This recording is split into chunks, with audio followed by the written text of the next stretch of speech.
Well, I thank the chairman and commend the panel. Thank each of you for your public service and in maintaining a safe and sound banking system. We're all grateful for that and glad that you're with us this morning. Mr. Gruenberg, just a quick yes or no question from you. Is it currently legal for a bank to charge a non-sufficient funds fee and return a transaction when the customer has insufficient funds? Yes or no? Yes. Yeah, I agree that it is. And that's why this morning I've sent you a letter, and I'd like to insert it in the record if I might. Without objection. Because I want to explore this some more with you.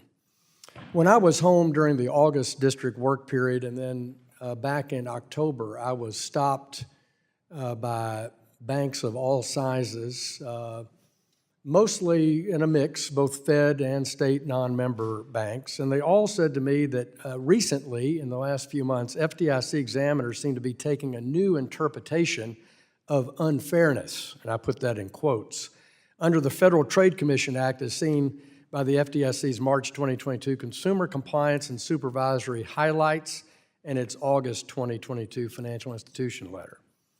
This would mean that charging multiple NSF fees when a merchant resubmits a transaction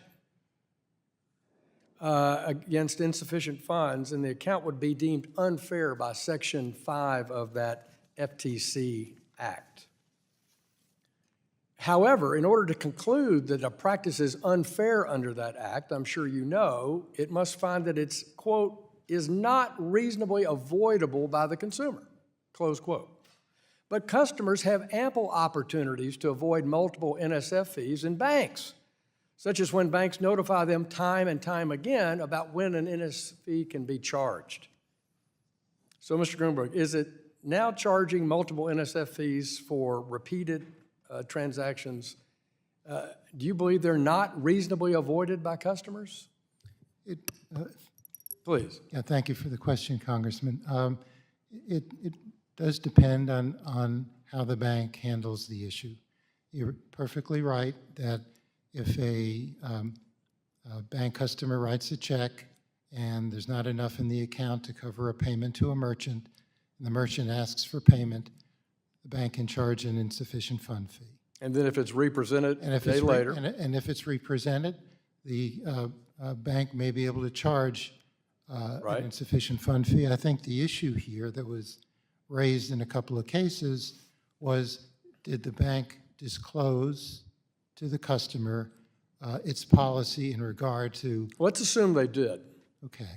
I mean, I think you've got regulation by enforcement going here, and if you want to change the rules on this, perhaps you should consider a rulemaking. Are you going to consider a Public Administrative Procedures Act rulemaking in this arena?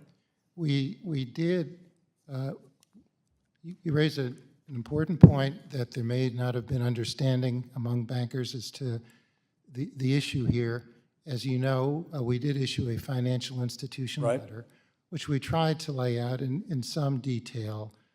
It's a little bit of I see this across the regulatory system, and I've spent 40 years on both sides of this equation. I've been in regulation and I've been regulated. And this gotcha situation where we go back and invent a new way to look at things and don't provide adequate notice, and then we play got you, and we have people essentially paying fines for something they didn't know about for years previously. It happens over at the SEC on steroids.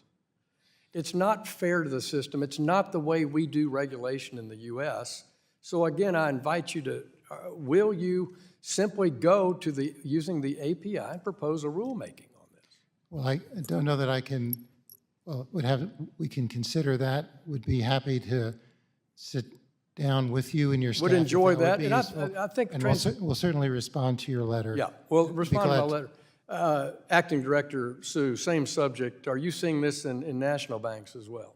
Has this been, have you done enforcement in the last 60 days on a national bank on this issue? Representment.